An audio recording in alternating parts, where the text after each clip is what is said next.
Operation സിന്ദൂറിൽ സൈന്യം നടത്തിയ പോരാട്ടത്തിൽ രാജ്യം അഭിമാനിക്കുന്നതായി പ്രതിരോധ മന്ത്രി രാജ്നാഥ് സിംഗ്.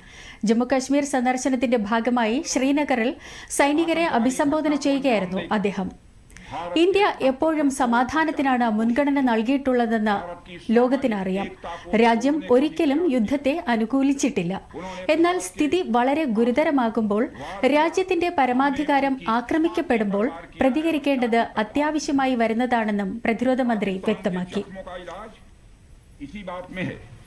भारत विरोधी और आतंकवादी संगठनों को पनाह देना बंद करे और अपनी जमीन का इस्तेमाल भारत के खिलाफ किसी भी सूरत में न होने दे।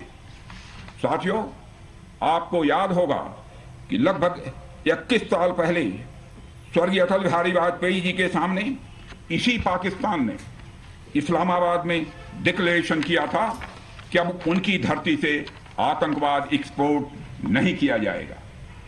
मगर पाकिस्तान ने भारत को धोखा दिया है, पाकिस्तान ने भारत को छला है और आज भी वह धोखा दे रहा है।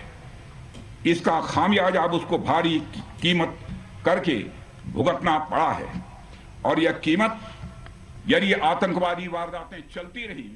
ഇന്ത്യൻ സേന ഏത് സാഹചര്യവും നേരിടാൻ സജ്ജമാണ്. സൈന്യത്തിന് ലോകോത്തരവും മികച്ചതുമായ ഉപകരണങ്ങൾ നൽകുന്നുണ്ട്. ഇന്ന് ആധുനിക റൈഫിളുകൾ, മിസൈൽ പ്രതിരോധ കവചങ്ങൾ, ഡ്രോണുകൾ തുടങ്ങി പുതുതലമുറ ഉപകരണങ്ങൾ ഇന്ത്യയിൽ അതിവേഗം നിർമ്മിക്കപ്പെടുകയാണെന്നും രാജ്നാഥ് സിംഗ് പറഞ്ഞു. സായുധ സേനയെയും സൈനികരെയും രാജ്യമെമ്പാടും ബഹുമാനത്തോടെയാണ് കാണുന്നത്.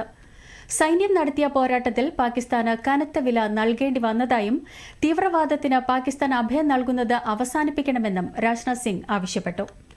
നിയന്ത്രണ രേഖയിലടക്കം സന്ദർശനം നടത്തുന്ന രാജ്നാഥ് സിംഗ് നിലവിലെ സ്ഥിതിഗതികൾ വിലയിരുത്തും.